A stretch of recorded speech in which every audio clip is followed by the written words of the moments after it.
Hai semua, selamat datang ke penerangan kita kali ini. Tahu tak, kalau zaman dahulu, Tok Dalang atau pengelipur lara akan duduk di tengah kampung bercerita tentang kehebatan pahlawan kita. Hari ini saya pula nak bawa anda selami satu hikayat yang memang wujud dalam lipatan sejarah negara kita. Ini bukan sekadar kisah dongeng ya, tapi satu epik perjuangan, darah dan air mata masyarakat tempatan yang bangkit menentang kerakusan kuasa barat. Jom kita fahami macam mana nenek moyang kita bermati-matian pertahankan maruah tanah air kita. Kata-kata ini bukan sekadar nak sedapkan telinga tau. Ini sebenarnya intipati epik sejarah kita. Cuba bayangkan, kebebasan yang kita nikmati hari ini semuanya dibayar dengan harga yang sangat mahal.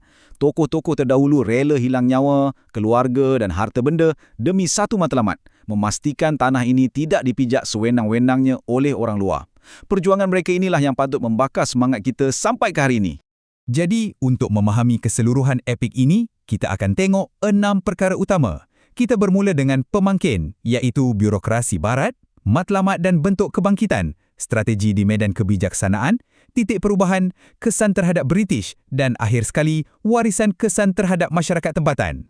Okey, mari kita mulakan dengan bahagian pertama, pemangkin utama kebangkitan kita, iaitu birokrasi barat. Cuba kita teliti perkara ini bersama-sama. Dulu, sistem pentadbiran tradisional kita sebenarnya sangat fleksibel. Cukai itu cuma dipungut ikut hasil keluaran. Kalau hasil sikit, cukai pun rendahlah. Kuasa pula memang kekal di tangan sultan dan pembesar yang sangat arif dengan adat resam kita. Tapi bila pentadbiran barat masuk, mereka bawa sistem birokrasi yang sangat tegar. Tiba-tiba wujud cukai tanah tetap. Tak kisah hasil tuaian anda banyak atau sikit. Lepas itu, kuasa pemerintahan tempatan secara halusnya dirampas oleh residen, penasihat dan magistrat British. Kedaulatan kita memang betul-betul tergugat. Apa yang buat orang tempatan paling marah adalah undang-undang baharu mereka ini sejujurnya sangat tak masuk akal. British bukan saja nak kawal pentadbiran, mereka perah keringat rakyat dengan macam-macam jenis cukai yang pelik. Di Sarawak, orang Iban didenda semata-mata sebab simpan tempayan dan tembaga warisan mereka. Di Sabah pula, syarikat Borneo Utara British pergi kenakan cukai belak anjing. Bunyi macam kelakar kan, tapi hakikatnya sangat kejam. Lagi teruk, dasar menyukat tanah syarikat ini sampai memaksa suami isteri keturunan murut berpisah tempat tinggal mengikut aliran sungai. Nak jumpa pasangan sendiri pun kena denda $1. Bayangkan betapa tak berperi kemanusiaannya sistem penjajah ni. Seterusnya, bahagian kedua. Kita tengok apa sebenarnya matlamat dan bentuk kebangkitan masyarakat tempatan ini. Bila ditindas teruk macam itu, mestilah kesabaran rakyat capai tahap maksimum. Dari sinilah bermulanya kebangkitan tokoh-tokoh legenda kita. Kalau anda tengok peta ini, penentangan ini bukan berlaku di satu atau dua buah kampung sahaja tau. Ia meletus di merata tempat. Dari Dol Said di Nanning, Datuk Maharaja Lela di Perak, Tok Janggut di Kelantan, hinggalah ke Rentap di Sarawak dan Mak Saleh di Sabah. Ini membuktikan wujud satu kemarahan yang meluas dan bersatu demi matlamat yang sama, nak kembalikan hak yang dirampas, tentang cukai yang menindas dan paling penting, pertahankan kembali sistem tradisional kita. Dan cara mereka menentang ini bukannya satu cara saja. Ia sangat berbagai dimensi. Ya, memang ada pahlawan macam Rentap dan Tok Janggut yang angkat senjata dan lancarkan konflik berdarah. Tapi kita juga ada wira seperti Haji Abdul Rahman Limbong yang guna kebijaksanaan berhujah untuk lawan British ikut saluran undang-undang di mahkamah. Malah, ada juga usaha strategik untuk cabar dan batalkan perjanjian British secara diplomasi macam yang dibuat oleh Datuk Maharaja Lela dan pembesar-pembesar Perak. Okey, masuk ke bahagian ketiga, strategi di medan kebijaksanaan. Macam mana pahlawan kita lawan kuasa gergasi ini? Sebenarnya, pahlawan kita bijak merancang strategi, walaupun musuh ada teknologi yang jauh lebih moden. Contohnya, tengok kubu Bukit Sadok milik Rentap ini. Ia dibina di kawasan curam, letaknya tinggi dan dikelilingi hutan tebal. Memang kebal habis, sampaikan British ambil masa bertahun-tahun nak tembus. Selain itu, pahlawan kita ada satu senjata rahsia yang paling ampuh, iaitu muafakat. Melalui kesepakatan rahsia inilah, macam sumpah minum air keris oleh Datuk Maharaja Lela, mereka dapat rancang gerakan besar untuk menjatuhkan JWW Birch tanpa pihak musuh dapat hidu langsung. Jangan kita ingat orang kita dulu lawan penjajah hanya guna keris dengan tombak sahaja tau. Tokoh macam Dol Said sangat pakar buat serang hendak guna senapang yang dikira agak moden waktu itu macam senapang flintlock dan senapang Snyder. Lagi satu yang hebat, mereka sangat cekap guna meriam Lela Rentaka. Meriam ini ringan, pantas dan senang gila nak diusung ke mana-mana sahaja di tengah-tengah huru-hara pertempuran. Memang genius perancangan mereka. Tapi, dengan segala strategi yang bijak, kubu yang kebal dan semangat yang membara ini, persoalannya ialah Mengapa penentangan masyarakat tempatan akhirnya menemui kegagalan? Macam mana semua ini boleh tumpas? Ini membawa kita ke bahagian keempat, titik perubahan, di mana kita mula melihat beberapa kelemahan yang timbul.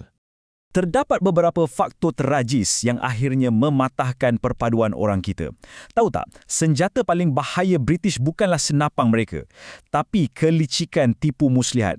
Bila Datuk Maharaja Lela dan Sultan cuba guna sistem undang-undang dengan cara baik untuk batalkan perjanjian Pangkor, British sengaja lengah-lengahkan masa supaya pihak Melayu tak sempat faham isi tersirat perjanjian tersebut. British juga tak segan silu manipulasi institusi raja untuk kelirukan rakyat kita, sampai berani cop pahlawan macam Tok Janggut tu sebagai penderhaka. Licik sungguh permainan mereka. Kalau kita kaji betul-betul kelemahan kritikal waktu itu, ada beberapa faktor yang jadi punca. Pertama, perjuangan mereka malangnya bersifat setempat sahaja, tidak bergabung serentak di seluruh negara. Kedua, mereka kurang dapat sokongan penuh dari pihak istana disebabkan manipulasi licik British tadi. Ketiga, kita terpaksa akui, teknologi senjata api Empire Barat tetap jauh lebih canggih. Dan yang terakhir, British dengan bijaknya buat pakatan dengan satu lagi kuasa besar dunia, iaitu Belanda, semata-mata untuk mengepung dan mematikan sebarang bibit kebangkitan masyarakat kita. Sekarang, kita masuk bahagian kelima, harga sebuah kemenangan. Apakah kesannya kepada pihak British? Ya, British akhirnya menang. Tapi kemenangan itu bukan mudah dan langsung tidak murah tau. Cuba teka, berapa kos yang British kena tanggung semata-mata nak hadapi Perang Perak? 400,000 pound sterling. Duit zaman itu nilainya sangatlah besar. Dan tambah lagi 100,000 untuk tundukkan Dolside di Nanning. Angka besar ini betul-betul bagi tamparan kepada British. Mereka baru sedar yang penduduk tempatan ini bukan musuh yang boleh dibuat main-main. Akibatnya, British terpaksa tukar strategi dan jadi lebih berhati-hati dengan melantik pegawai-pegawai yang betul-betul faham adat istiadat kita. Dan akhirnya bahagian keenam, apakah warisan dan kesan penentangan terhadap masyarakat tempatan kita? Bagi orang kita, kesan yang ditinggalkan sangatlah perit. Pahlawan-pahlawan kita tumpas secara fizikal dan hukuman yang dikenakan British memang tidak ada belas kasihan. Ramai ditangkap dan terus digantung. Ada yang dibuang negeri jauh dari tanah air, dipenjara seumur hidup.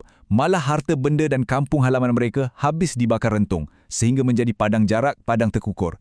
British buat semua ini dengan harapan nak pastikan semangat menentang penjajah terkubur buat selama-lamanya. Tetapi, apa yang British benar-benar gagal sedar ialah darah dan keringat wira-wira kita tak pernah tumpah sia-sia.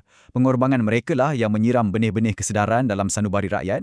Semangat nasionalisme menentang barat itu terus bernyala marak dalam dada masyarakat tempatan. Semangat membara inilah yang akhirnya mencetuskan perjuangan kemerdekaan secara besar-besaran pada masa hadapan. Tugu negara yang kita lihat berdiri megah ini, ia bukan sekadar binaan batu biasa. Ia adalah simbol kesinambungan perjuangan mereka yang pantang menyerah kalah. Jadi, itu membawa kita ke penghujung penerangan epik kita pada kali ini. Perjuangan generasi terdahulu telah pun selesai dan kemerdekaan telah pun kita kecapi.